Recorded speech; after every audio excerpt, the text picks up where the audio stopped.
हे नारद जी, जिन ज्ञान वैराग्य को जगाने के आप प्रयत्न कर रहे थे इतने समय से, वे जाग जाएंगे, लेकिन आपको कुछ करना पड़ेगा। करना क्या? कहा आपको संत शिरोमणियों से मिलना पड़ेगा। किससे मिलना है? संत शिरोमणि। ऐसा कह के आकाशवाणी बंद हो गई। अब नारद जी भी सोच में पड़ गए, ये संत शिरोमणि कौन है? संत शिरोमणि कौन है? भगवान को यदि बता नहीं था तो अच्छे से बता देते कि वे संत हैं, वहां मिलेंगे, ये नाम है, मैं जाके मिल लेता। आधी अधूरी बात की और मैं चिंता में डूब गया कि अभी ये संत शिरोमणि कौन है। आकाशवाणी बंद हुई, नारद जी आगे बढ़े। कुछ संत नारद जी को मिले हैं। उन संतों से नारद जी प्रश्न कर रहे हैं कि हे महात्मा जन, मेरी भक्ति के दोनों पुत्र अचेतन अवस्था में पड़े हैं, आप भक्ति और उनके दोनों बेटों को ठीक कर दो। कलयुग के कलयुगी संत टाल मटोल के चले गए। कुछ संत फिर मिले, वे मौन रह गए। कुछ फिर मिले, वो बोले असंभव है। कुछ फिर मिले, वो बोले कठिन है। संसार में हाहाकार मच गया कि नारद जी जैसे संत ज्ञान वैराग्य भक्ति के कष्ट को जब नहीं ठीक कर सकते तो कलयुग के कलयुगी और ढोंगी संत कैसे ठीक कर पाएंगे। अब नारद जी ने कहा क्या करूं। विचार करते करते नारद जी पहुंचे बद्रीनाथ। सोच रहे थे कि बद्रीनाथ में बैठ करके तपस्या करूंगा और भगवान को खुश कर लूंगा। भगवान प्रकट होंगे तो कह दूंगा कि भक्ति के कष्ट को दूर करो। पर नारद जी भाग्यवान थे। जैसे ही बद्रीनाथ पहुंचे हैं, नारद जी ने बद्रीनाथ में संत शिरोमणियों का दर्शन किया है। दिखने में जिनकी उम्र है 5 वर्ष, लेकिन वास्तव में उम्र है करोड़ वर्ष। संख्या है 4, सनक, सनंदन, सनातन, सनत कुमार। नारद जी ने जैसे ही देखा दंडवत होकर चरणों में प्रणाम किया, समझ गए कि यही संत शिरोमणि। और नारद जी ने अपनी पूरी समस्या उनके चरणों में रख दी कि महाराज ऐसी ऐसी बात, अब आप बताओ क्या किया जाए। नारद जी ने पहले तो पूरी संत शिरोमणियों ने पहले तो पूरी बात सुनी और फिर पूरी बात सुन के नारद जी से कहा कि हे नारद जी, आप चिंता ना करें, ज्ञान वैराग्य जाग जाएंगे, ठीक हो जाएंगे। आपको कुछ करना है, और करना क्या है वो हम आपको बताए देते हैं। सबसे पहले चिंता मत करो। मां चिंता कुरुदेवर्षे हर्षं चित्ते समावह, उपायः सुख साध्योत्र वर्तते पूर्व एव हि। ध्यान रखिएगा, चिंता और चिता, चिंता और चिता सिर्फ एक बिंदी का अंतर है आधेना का, चिंता और चिता में। पर फर्क कितना बड़ा है, फर्क कितना बड़ा कि चिता में मुर्दे जलाए जाते हैं, चिता में मुर्दे जलाए जाते हैं, पर चिंता में हम जिंदा ही जल जाते हैं। इसलिए चिंता नहीं करनी चाहिए। चिंता चिता से बढ़कर चिंता नहीं करनी। कोई व्यक्ति जो खूब खुश है, खूब सुंदर है, और ऐसा खूब खुश तंदुरुस्त स्वस्थ व्यक्ति, सुंदर व्यक्ति 1 हफ्ते टेंशन में रह ले, अच्छी खासी चिंता कर ले, तो या तो वो किसी बड़े रोग से घिर जाएगा कि जमाने भर के जितने रोग हैं, blood pressure, high low, sugar इत्यादि, ये किससे होते हैं? किससे होते हैं?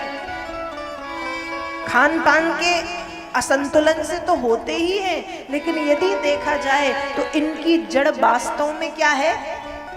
चिंता। तो कोई खूब सुंदर व्यक्ति, कोई स्वस्थ व्यक्ति, कोई बहुत अच्छा प्रसन्न व्यक्ति 1 हफ्ते अच्छी खासी चिंता कर ले, दुबला भी हो जाएगा और उसकी सुंदरता भी कम हो जाएगी, उसके आंखों के नीचे काले घेरे आ जाएंगे, झुर्रियां पड़ जाएंगी, उसकी सुंदरता समाप्त हो जाएगी। चिंता का ये दुष्प्रभाव है, इसलिए चिंता नहीं करनी चाहिए। चिंता नहीं करनी चाहिए। हमारे जीवन में जब लगे कि चिंता हावी हो रही है तो एक भाव आता है, थोड़ा सा सुनिए, एक सुंदर भाव है, एक पंक्ति। चिंता करे बलाय हमारी,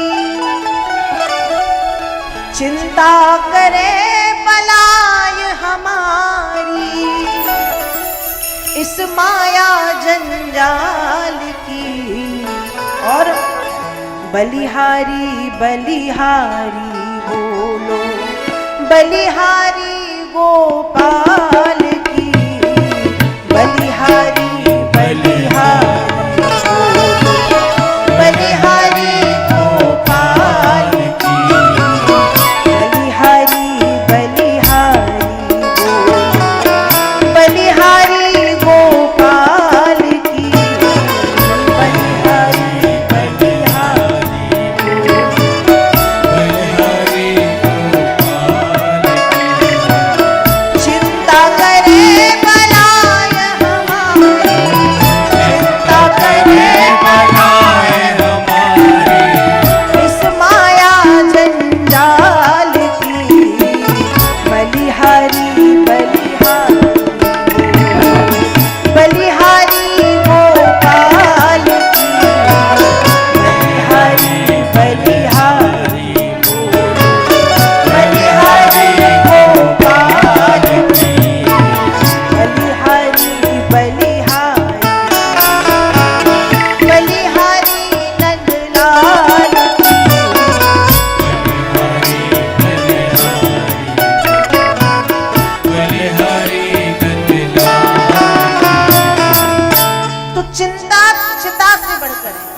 चिता में मुर्दे जलाए जाते हैं, चिंता में हम जिंदा जल जाते हैं। इसलिए चिंता नहीं करनी, चिंता नहीं करनी, उससे दूर रहो, खुद भी दूर रहो और अपने माता पिता को, अपने परिवार के लोगों को भी उससे दूर रखो। अच्छी चीज नहीं है। नारद जी चिंता में है, सनत कुमारों ने देखा, तुरंत समझाया, मां चिंता कुरुदेवर्ष। नारद जी चिंता मत करो, हर समचित्ते समावह, अपने हृदय में हर्ष लाओ, प्रसन्नता लाओ। ज्ञान वैराग्य कैसे जागेंगे? जाग जाएंगे। उपाय सुख साध्योत्र, उपाय हमको भी मालूम है और उपाय आपको भी मालूम है। आप भूल गए हैं पर जानते आप भी हैं। और सनत कुमार आदि ऋषियों ने उपाय बताया है कि हे नारद जी, आप चिंता ना करें, यज्ञ बहुत से हैं, बहुत से यज्ञों में एक श्रेष्ठ यज्ञ है जिसको कहा जाता है सप्ताह ज्ञान यज्ञ, श्रीमद् भागवत की कथा। जैसे सिंह की गर्जना सुन के भेड़िए भागते हैं, वैसे ही श्रीमद् भागवत की ध्वनि सुन के कलयुग के पाप संताप समाप्त हो जाते हैं। तो आप भागवत की कथा सुनाइए ज्ञान वैराग्य को। अब नारद जी कहे, प्रभु कथा तो सुना दूं, लेकिन कथा करवानी कहाँ चाहिए? कथा सुनने के भी स्थान है, जैसे हर काम को करने का स्थान है। सोने के लिए कहाँ जाते हो? बेडरूम में। भोजन कहाँ बनता है? रसोई घर में, किचन में। पढ़ने कहाँ जाते हो? स्कूल में, विद्यालय में।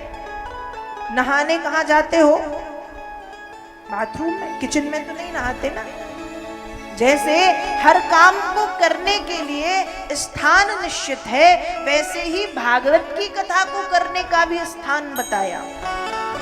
यदि भागवत की कथा घर पे की जाती है तो 1 गुना फल। कितना फल?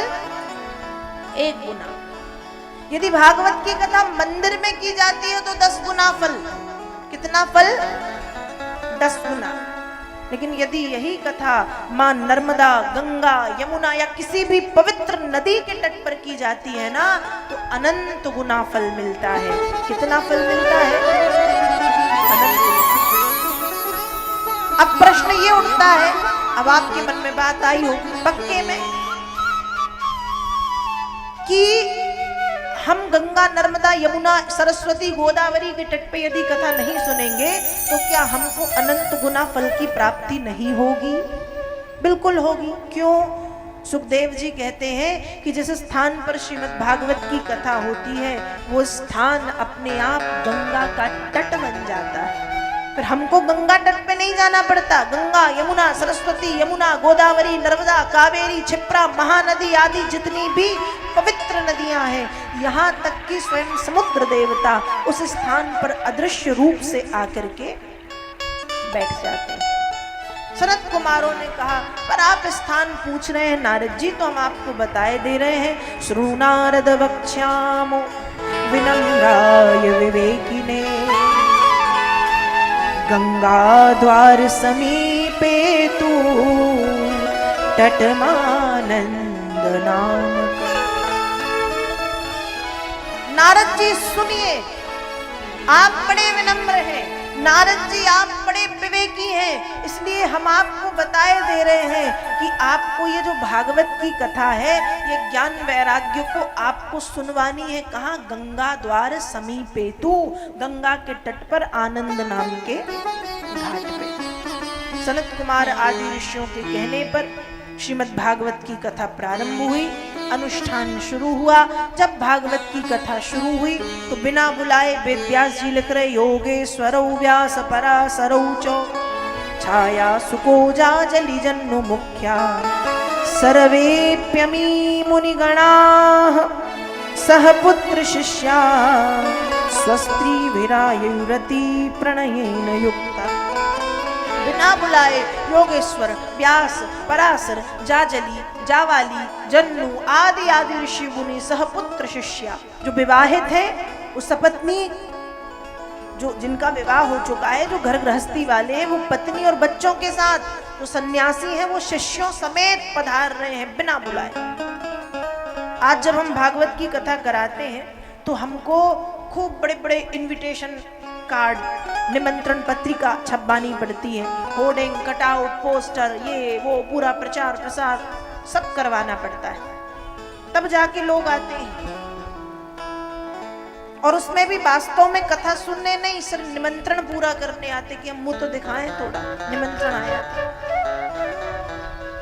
और उसमें से भी 7 दिन की कथा में सोचते हैं, पहले दिन हो आते हैं, फिर दूसरे तीसरे दिन नहीं जाएंगे, चौथे दिन जन्म के दिन चले जाएंगे, फिर 5वें दिन नहीं जाएंगे, 6वें दिन चले जाएंगे, एक दिन आखिरी दिन। और कई लोग तो ऐसे 7 दिन में से कोई एक भी दिन ना आए, एक दिन आ जाए आखिरी दिन मुंह दिखाने, थोड़ा सा निमंत्रण आया था आ गए, निमंत्रण पूरा करने। इतने अभागे कई लोग कि कहो उनके घर के सामने कथा चल रही हो, घर से निकल के कथा सुनने ना आ पाए, इतने अभागे। लेकिन जब भागवत की कथा गंगा के तट पे शुरू हुई है तो बिना बुलाए बड़े बड़े ऋषि मुनि साधु संत सब पधारे हैं कथा सुनने। पहला आश्चर्य। और दूसरा आश्चर्य, जब कथा शुरू हुई तो जो भक्ति अचेतन स्थिति में बेहोश सी पड़ी थी, बैठी थी, जो ज्ञान वैराग्य दुबले पतले काले हो गए थे, जब भागवत की कथा की श्लोकों की ध्वनि उनके कानों में पड़ी तो भक्ति हष्ट पुष्ट तंदुरुस्त उठ करके खड़ी हो गई।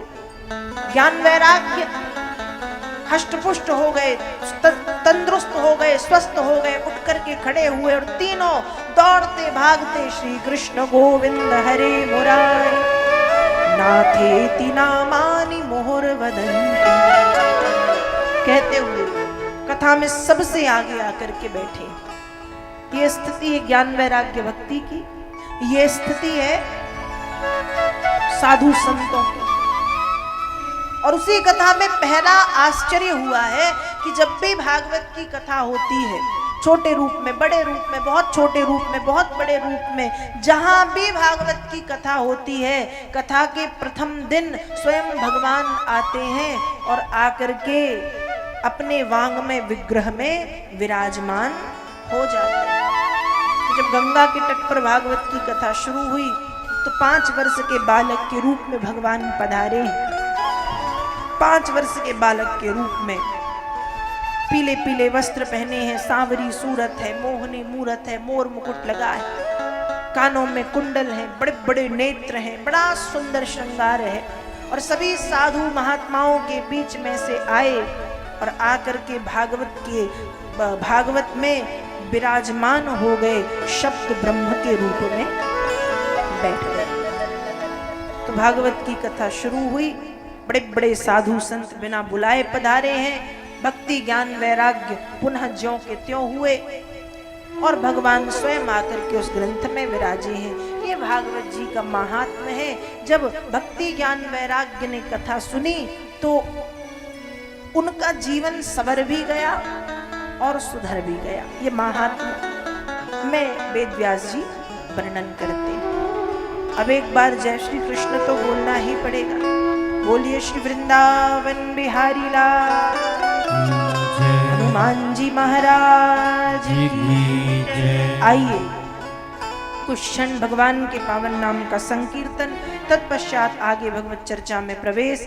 और सभी गाएंगे और क्या कहना है बिना कंजूसी किए हुए सभी को।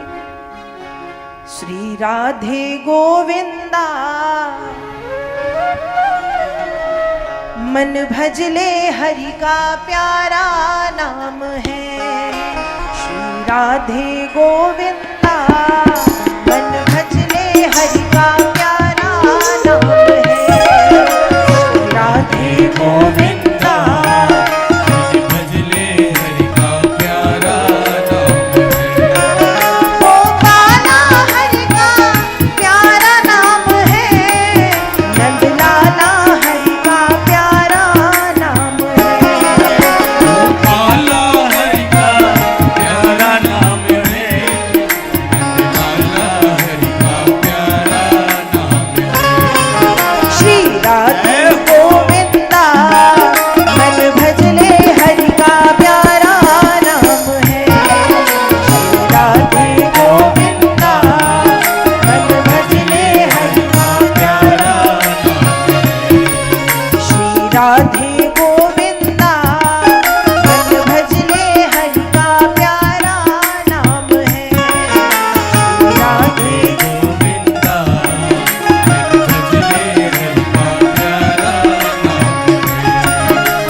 वृंदावन बिहारी लाल की, राधा रानी सरकार की, खाटू नरेश की। तो आज कथा के प्रथम दिवस हम आप सभी जनों ने भागवत के महात्म की कथा को सुना है। महात्म के अंतर्गत एक कथा और आती है धुंधकारी। धुंधकारी का नाम आप सबने सुना होगा। संक्षिप्त में सुनिएगा। आत्मदेव नाम के एक ब्राह्मण थे, बड़े धर्मात्मा थे। इनकी पत्नी है धुंधली, और धुंधली का मतलब ही है दुधावृत्ति च धुंधली, जिसकी दो वृत्तियां हो, दो प्रकार के स्वभाव हो, जो चाहती भी है नहीं भी चाहती, करना भी नहीं भी करना, भूख लगी है पर खाना भी नहीं। आधा जीवन बीत गया, कोई संतान नहीं, और तब तक धुंधली ने कहा भी नहीं कि संतान चाहिए। लेकिन 50 वर्ष की उम्र में जिद करने लगी, संतान चाहिए, पुत्र हो पुत्री हो, बेटा हो बेटी हो, संतान चाहिए। आत्मदेव ने कई कई प्रकार से समझाया पर नहीं मानी, और जब नहीं मानी तो पहले तो आत्मदेव ने मन बनाया कि आत्महत्या करूंगा। इसलिए बैठ गए एक नदी के किनारे कि यहीं कूद करके जान दे दूंगा। तब एक संत जी आए हैं। संत का हृदय वैसे भी बड़ा सरल होता है। आत्मदेव की परेशानी को समझा और एक फल दे दिया कि अपनी पत्नी को खिला देना, और 1 वर्ष तक 5 नियम बताए कि इन नियमों का यदि पालन करेगी तो जैसी संतान चाहोगे वैसी संतान मिलेगी। देखो, अब तक धुंधली कह रही थी कि संतान नहीं चाहिए, फिर कहती है चाहिए, और जब संतान प्राप्ति का रास्ता मिल गया है तो अब कह रही नहीं चाहिए। अभी तक लड़ती झगड़ती दिन रात पीछे पड़ी रहती कि संतान, बेटा बेटी, बेटा बेटी। अपने पति से कहती दिग जीवितम प्रजाहीनम दिग्रहम चौ प्रजाम्यना दिग्धनम चानपत्यस्यो दिक्कुलम संततिम्बिना। तुम्हारे घर को धिक्कार है जहाँ कोई खेलने कूदने वाला नहीं। तुम्हारे धन को धिक्कार है जो रखा रखा सड़ रहा है, जिसको कोई नष्ट करने वाला नहीं। तुम्हारे कुल को धिक्कार है, तुम्हारे जीवन को धिक्कार है। मुझे संतान चाहिए, बेटा हो बेटी हो, एक संतान चाहिए। अब संतान प्राप्ति का मार्ग मिला तो पहले तो खूब सोचती, अरे संतान आ गई गर्भ में तो पेट बड़ा होगा, पेट बड़ा होगा, सुंदरता चली जाएगी, सुंदरता चली जाएगी, कहूँ कहीं आ जा नहीं पाऊंगी, कुछ खा पी नहीं पाऊंगी, जी मचलेगा, उल्टियां होंगी। जमाने भर की बातें सोच के धुंधली ने वो फल गौ माता को खिला दिया। पर यहाँ पति से जिद की थी तो इतना षड्यंत्र उसने रचा कि उसकी बहन गर्भवती थी। बहन से कहा अपनी संतान मुझे देना। समय बीतने पर 9 माह तक कपड़े बपड़े लपेट के गर्भवती होने का दिखावा किया। बहन ने पुत्र को जन्म दिया, उसको अपना पुत्र बताया और नाम रखा धुंधकारी। यहाँ गाय को जो फल खिलाया उससे गौ माता ने भी संतान को जन्म दिया। लेकिन गाय से बेटा बेटी नहीं, गाय से बछड़ा बछिया नहीं, एक पुत्र ने जन्म लिया जिसके कान गाय की तरह है, सारा शरीर मनुष्य की तरह है। नाम रखा गौकर्ण।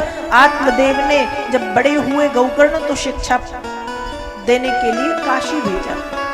यहाँ धुंधकारी बड़ा हुआ तो जैसा नाम वैसे गुण, पापी अत्याचारी अधर्मी।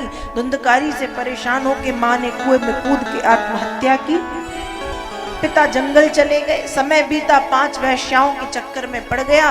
उन्हीं 5 वैश्याओं ने धुंधकारी की हत्या कर दी, और हत्या की तो मरने के बाद बन गया प्रेत, और प्रेत बन के भटकने लगा। उसी समय गौकर्ण के भाई, धुंधकारी के भाई गौकर्ण शिक्षा पूरी करके लौटे हैं। जब भाई के विषय में पता चला तो सारे कर्म किए, पिंडदान कराया, श्राद्ध कराया, तर्पण कराया।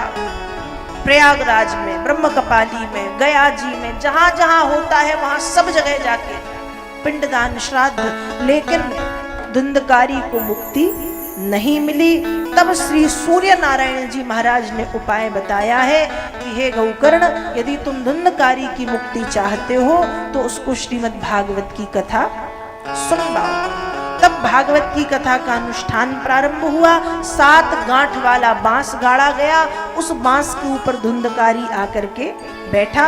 पहले दिन की कथा में पहली गांठ खुली, दूसरे में दूसरी, तीसरी, चौथी, 5वीं। 7 दिन की कथा में 7 गांठें खुल गई और धुंधकारी को लेने के लिए भगवान के पार्षद विमान लेकर के आए।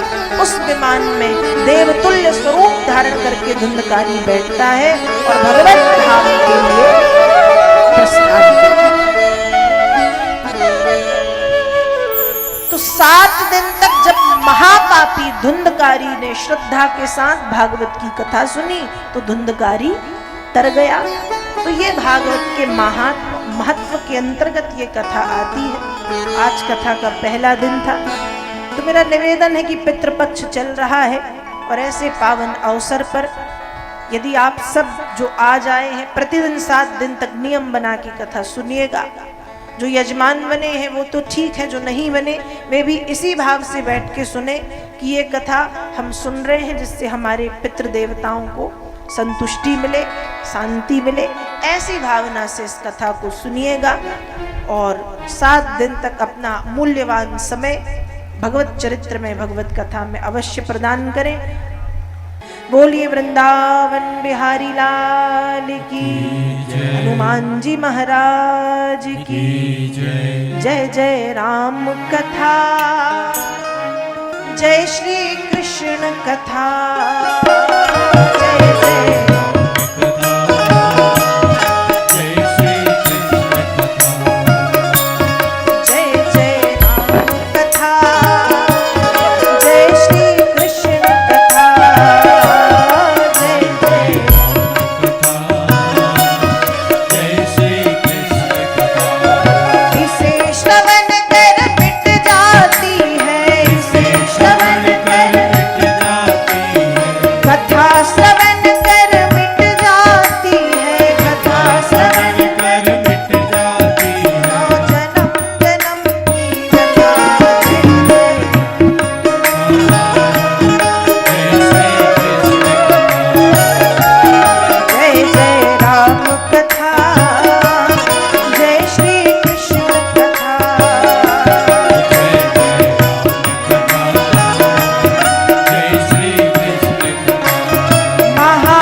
आनंद टीवी से जुड़ने के लिए आप हमें व्हाट्सएप करें 9277395752 पर।